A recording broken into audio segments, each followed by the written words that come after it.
Bonjour chers internautes, bonjour à tous ceux qui sont connectés.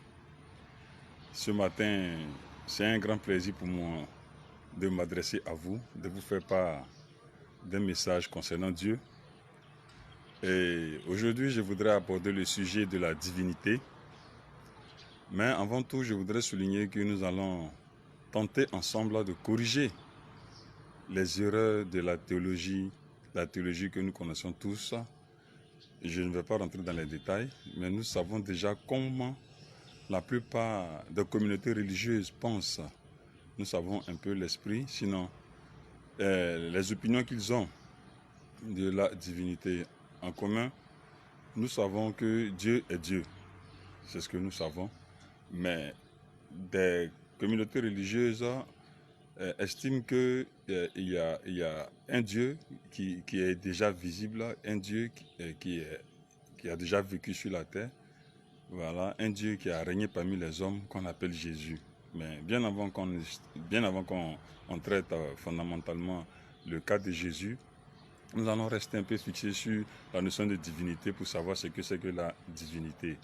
Et la divinité, dans un premier temps, de manière tactique, c'est Dieu. La divinité concerne Dieu. Et la divinité qui concerne Dieu nous parle du mystère de Dieu. Dieu, qu'est-ce que c'est que Dieu? Dieu, c'est l'existence. Dieu, c'est ce qui existe avant la création. Dieu, il n'a pas de père, il n'a pas de mère. Dieu n'a pas d'origine. Dieu n'a pas de commencement.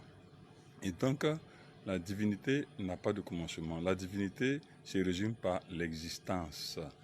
Maintenant, il faut bien faire la part des choses entre l'existence et la création.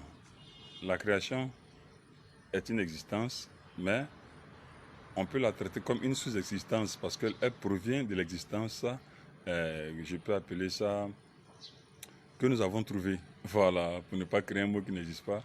Elle dépend de l'existence que nous avons trouvée. Nous avons trouvé une existence sur Terre. Nous nous sommes rendus compte qu'il y a une existence sur Terre parce que quelque chose s'est présenté à nous. La Bible dit dans Genèse que l'Esprit de Dieu se mouvait dans le jardin. Effectivement, l'homme constate qu'il y a un être supérieur, suprême, qui vit, mais qu'il ne voit pas, mais qui vit et qui existe. Donc la divinité, c'est l'existence. La divinité, c'est ce qui a engendré la création. Et donc, pour parler de la divinité, nous pouvons déjà remarquer que la divinité, c'est la manifestation de Dieu. Voilà, la divinité, c'est la manifestation de Dieu. Et l'existence, c'est aussi la même manifestation de Dieu.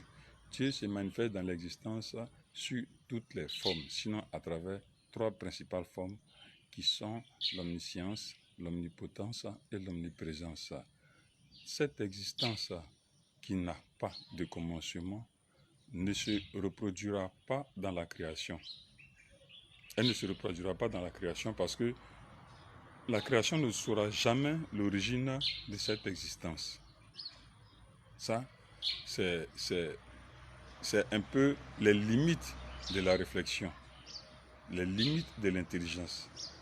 Voilà, parce que Dieu, dans tout son amour qui se présente à nous, nous fait savoir qu'il y aura toujours des limites. Même quand Dieu nous dit dans Colossiens que nous connaîtrons le mystère, nous devons nous rendre compte que ce mystère-là a des limites.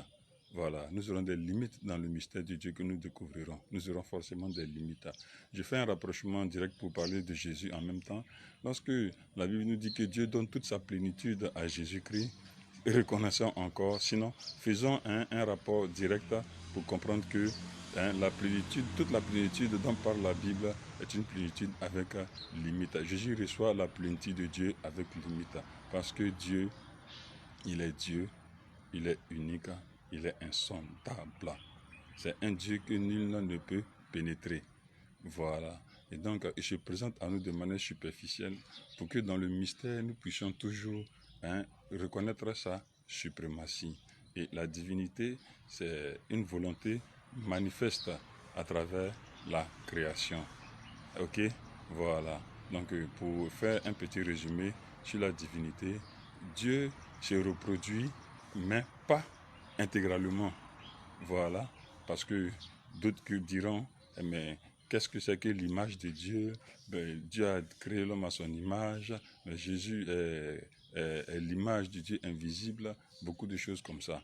Mais il faudrait que nous retenions dans tous les cas qu'il y a une limite à tout ce que Dieu fait, parce que nous ne connaîtrons jamais l'origine de Dieu, nous ne connaîtrons jamais son Père. Dieu n'a pas de commencement.